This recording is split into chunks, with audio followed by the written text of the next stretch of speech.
The views and opinions expressed on this program are not necessarily those of this station, JVC Broadcasting Management, or its sponsors. With so many people living longer, the fear of outliving your money becomes a reality for many of us. Will I be a financial burden? Will I outlive my money? How will I be remembered? My name is Neil Himmelstein, president of Main Street Planning Group. Please contact me by visiting mainstreetplanninggroup.com. That's mainstreetplanninggroup.com, or call 631-647-4694. I will introduce you to strategies that will guarantee you will not outlive your money, that can guarantee you will not be a burden on your loved ones. Through a collaborative approach, we will uncover solutions that offer tax-efficient strategies, lifetime income, and legacy planning, choice, organization, direction, and education. That is the code we stand behind. Contact mainstreetplanninggroup.com. That's mainstreetplanninggroup.com, or call 631-647-4694. And listen to me every Friday at 3 p.m. as I host the Main Street Code for Financial Success, right here on 103.9 LI News Radio. Good afternoon. Welcome to the Main Street Code for Financial Success. I'm your host, Neil Himmelstein. I'm here every Friday at 3 o'clock and hope that you are wonderful listeners. I have talked to many of you about various topics, and the code stands for choice, organization, direction, and education. And we help hundreds of advisors across the United States, whether they be insurance advisors, CPAs, attorneys, who ask us questions all the time about life insurance, annuities. Because we're an independent wholesaler, we know every company, we know every detail of every little case, every little policy, and the ones that we really do a lot of work with are ones that you might have bought 10 or 20 years ago that now have problems that you never knew had problems because you bought them and you put them in your desk and you forgot about them, and now we have to try and solve them. And today I'm with, again, my good friend and one of my team members, Consigliere on the legal side, because the legal side and the insurance side and the tax side all have to work in the same concert. You want to work. You all want to play nice in the sandbox together. If you don't have a financial team of people working explicitly for you, a trusted attorney, a trusted advisor, a trusted accountant, and they're not all working the same way, disasters could happen. So we like to help you put together a team. And today I'm with Larry Scherer. Once again, Larry, how can I get a hold of you? I'm in Garden City at a firm called Scherer and Pudell. Telephone number is 516-747-7007. Yes, and Larry and I have worked together for over 20 years. And the reason I like to work with Larry is manyfold. I know not just that he knows how to put a life insurance trust together, irrevocable life insurance trust, wills and documents, but I know not only from the inception, but afterwards the result. And that's the main thing. It's not just setting and forgetting. It's setting, maintaining, and making sure everything goes the way you want it to go today, tomorrow, and in the future. And you not only want to be tax efficient in what you do, but you want to make sure people get what they want to get and things are distributed the way you want to distribute instead of the alternative. And what's the alternative? The alternative is usually the most expensive option. Right. So it's not that we don't like the government. We love the government. But, the government likes to come in and say, okay, if you don't have the proper wills, you don't have the proper... They decide where your assets go. Now, if you want to leave $1 million to the government and let them spend it any way you want, God bless you. You're welcome to do that. Yeah. You have control today on what you can do 20 years from now. Right. But you don't have control if you're, looking up at the stars going, what happened to my life? Right. There's a thing about planning to fail. That's what happens when you don't plan. Right. So the most scary words in the world, according to Ronald Reagan, was, "Hi, I'm from the government, and I'm here to help." Yeah, you got it. So we worked on something interesting this week, which I've been working on. I've done for a while, and I'm a licensed life settlement broker. Now, like law, dial 1-800, do this. Like insurance, dial 1-800 buy term insurance. A million ads. you're hearing a lot of ads today on, well, if you have a life insurance policy, then, and it could be worth a lot of money. Okay, that's been all over. Maybe because of my age and the programs I watch, I see a lot of these commercials, as do many people. Commercials today are completely targeted to what you watch. And if you watch a lot of news and this and that, they figure you're a certain age group and they're going to target these ads to you. So a lot of activity has been going on with life settlements. And here's the issue. So you call this 1-800 direct company. First off, if you do want to sell your policy, and there's a lot of reasons why you want to sell your policy. The biggest reason is people will buy life insurance and they have it for a long time. But as Larry and I always talk, life changes, right? They may not need it anymore. Children are grown. They're successful. But they have this policy, or they may not want to pay for it anymore. And that could be an issue. Listen, now you're 70, now you're 80, and all of a sudden, what am I paying for this for? I could use the money for my own expenses or my own, well-being, or take care of my own long-term care, or whatever my needs are. I'm not making the income I did. Maybe my assets didn't go as well. What am I paying for this thing for? I earn more money if it doesn't go out. So, but you don't want to abandon it necessarily, right? Because there's a value to it. Right. The walkaway cost is just terrible. Right. The walkaway cost is terrible. And as a matter of fact, insurance companies love when you walk away, because you walk away and you've been paying for 20, 30, 40 years into an insurance policy. You walk away, they don't have to pay a claim, and that's all money that the insurance company made. That's how insurance companies make money, folks, is by you dropping that policy and not doing anything with it. But it's such a huge asset that to walk away is crazy. Now, if you have a cash value policy, it may have a surrender value. But, that surrender value may be far less than if you sold the policy. Now, if you call one of these 1-800 numbers, you're dealing with one purchaser. And you got to make sure that purchaser is an institutional purchaser and they're not buying it for their own little book. It's got to be like a major firm that has multiple policies. You don't want to be targeted. You want to know where that goes. So you can't just call anybody. Let's just start there. Secondly, as we learned and as we know, you want somebody to auction it for you. You want companies to compete and bid, because if you just call this one company, they're going to give you a lowball offer, and you say, oh, that looks good to me, and you'll take it. And, the one we just did, they started at such a low number, and by the time we were done, we got them over 50% more when they initially started for the value of their policy, because we had two firms that got to compete. And this was the kicker. That why I want to talk to Larry about this and why you need to know about this. What this direct company did was they sent the paperwork to the client. Now, these settlement this is confusing stuff. There's 50 pages. It has to be notarized and signed and and witnessed, and it's confusing, and you want to sit with an attorney and do this correctly. But these companies don't do that. They send you the paperwork. Oh, just sign it, go to the bank, notarize, and send it back. And I'm not sure you know what you're getting back or not. So when we do one, we review it with the attorneys ahead of time and say, if we have multiple offers, we do the review, we make sure everything's right. We have the attorney notarize it, and then we find out things. Like yesterday, we found out that there was a life insurance trust that someone set up 30 years ago they don't have a notarized copy of. Or even a signed copy. Or a signed copy of. And the attorney that drafted it is no longer alive. So there's no account. If they get a check, where do they deposit the check? What happens? But you know what? 30 years ago, these people planned. And that was great 30 years ago.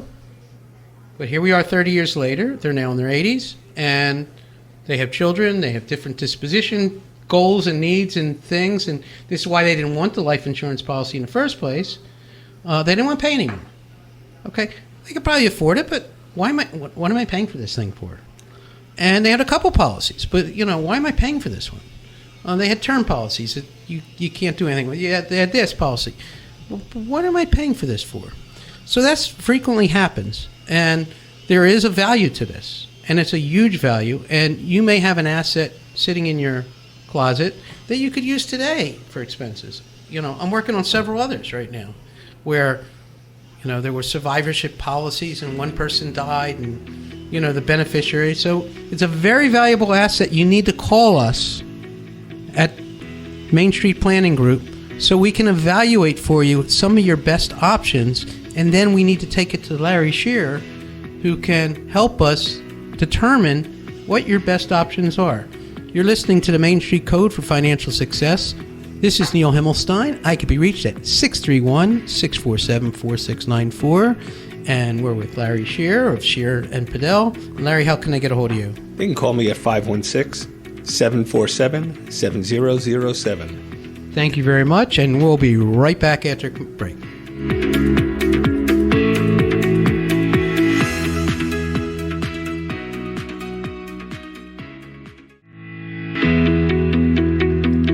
Welcome back to the Main Street Code for Financial Success. I'm your host, Neil Himmelstein. I am with Lawrence Scherer of Scherer and Pudell.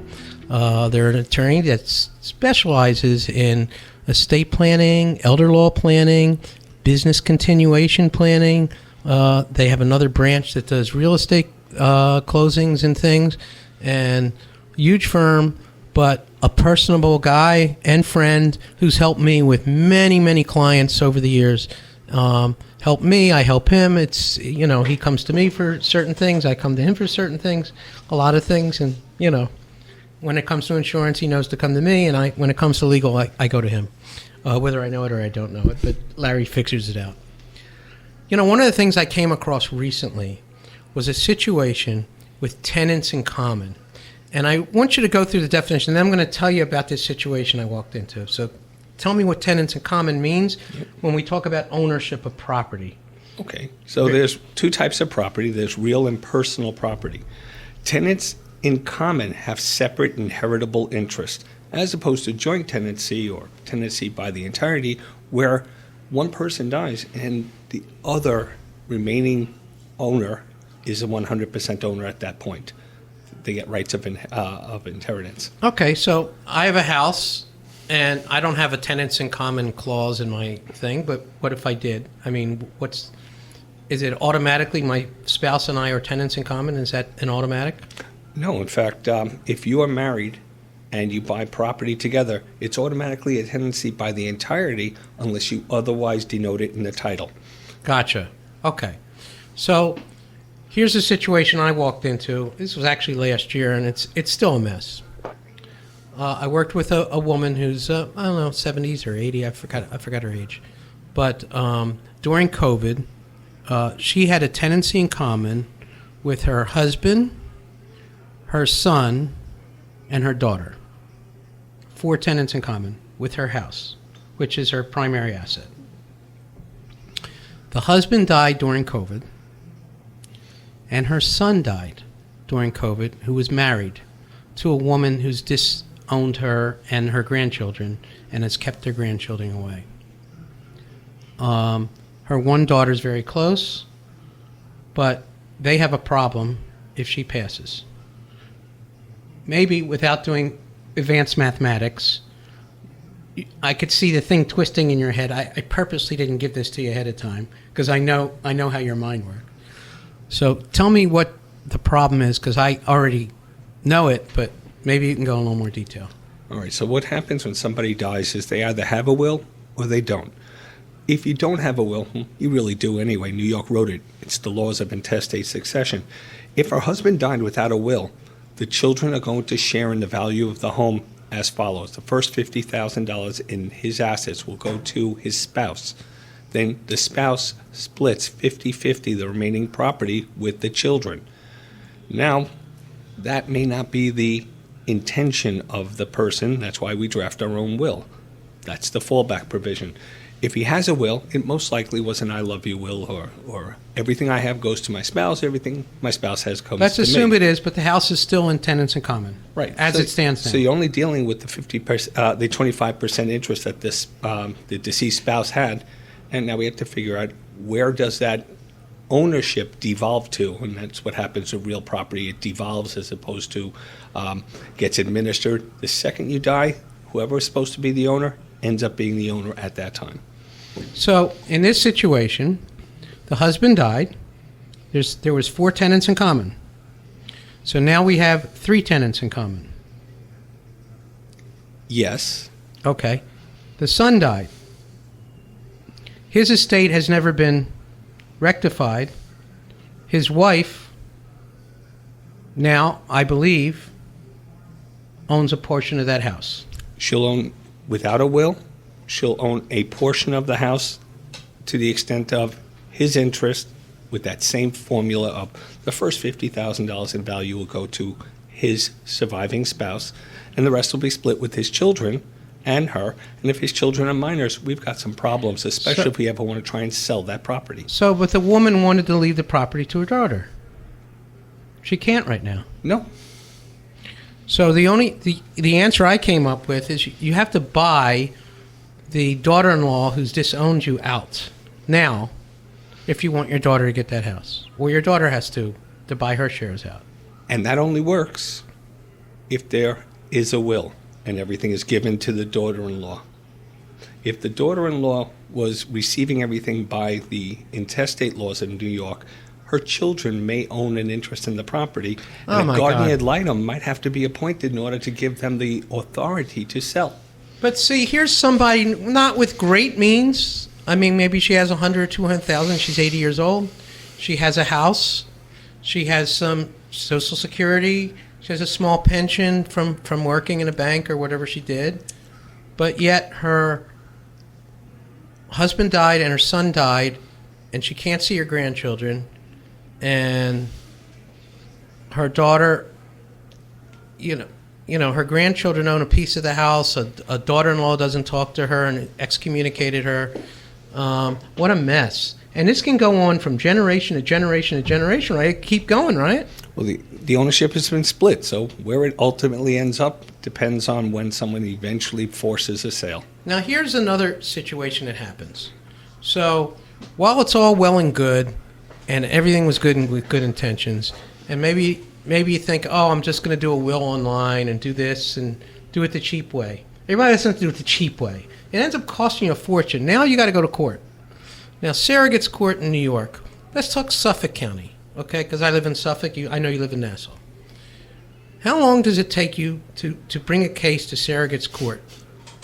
Well, if you were asking me this question 5 years ago, I would have said 3 to 6 weeks. Now it's 8 to 10 months. The Surrogate's court during has collapsed. COVID? Yeah, what happened was they backed up during COVID, and then they switched to electronic filing. The act of going instantaneously with the electronic filing has slowed the Surrogate's court down from weeks to months. Okay, so let's say 8 months. So, okay, you have a house. We're not sure the disposition of it. You still have a mortgage on it, maybe. You still have lights. You still have electricity. You still got to mow the lawn. Who's doing all that while this is all like in fluff? Right. And the answer is either the co-tenants are doing it or it's not being done. Right. So having your ducks in a row, I was going to say something else. Yes. Is vital. Whether you're worth $100 million, $10 million, $1 million, $100,000, you have to have your ducks in a row with the proper wills, trusts, estate, and all that. And you have to, I keep saying it over and over again, keep updating that with that. And you have to have wills and your insurance updated as well, because your life insurance policy may expire. The company may go out of business. Not technically out of business, but we've had at least, I could say, in the last 5 years, six or seven companies leave the state of New York. I know 2 companies that have left the new insurance business altogether, and the policies are still in effect, but they're owned by reinsurers and this and that. And, you know, a lot of these policies are being managed overseas. Or in the Philippines, you had a situation where you wanted to move a policy into a trust. Yeah, a couple of years back, and even when I called their helpline, and they said, here's the form, and they told me, on this line, put this. On this line, put that. We then submitted it signed to them, and they came back and said, wrong form, and you answered every question wrong. And how long were you doing that? It took me 3 months before I threw my hands up and called up Neil, who took care of it in a half hour. Yeah, thank you. You've been listening to the Main Street Code for Financial Success. I'm your host, Neil Himmelstein, 631-647-4694. Larry, give him your information. Yep, I'm working with a firm of Scherer and Pudell. We're in Garden City, and that is the telephone number 516-747-7007. And Larry, I so appreciate our relationship, both personally and professionally. We're always bouncing things off one another, and that's what we do is we work for you as a team to help you solve your financial dilemmas and get you coordinated and straight. Again, whether you're worth $100,000, $100 million, it makes no difference because we have the expertise to handle every situation, everything. And we're out of time. And thank you both. Thank you all. And welcome back.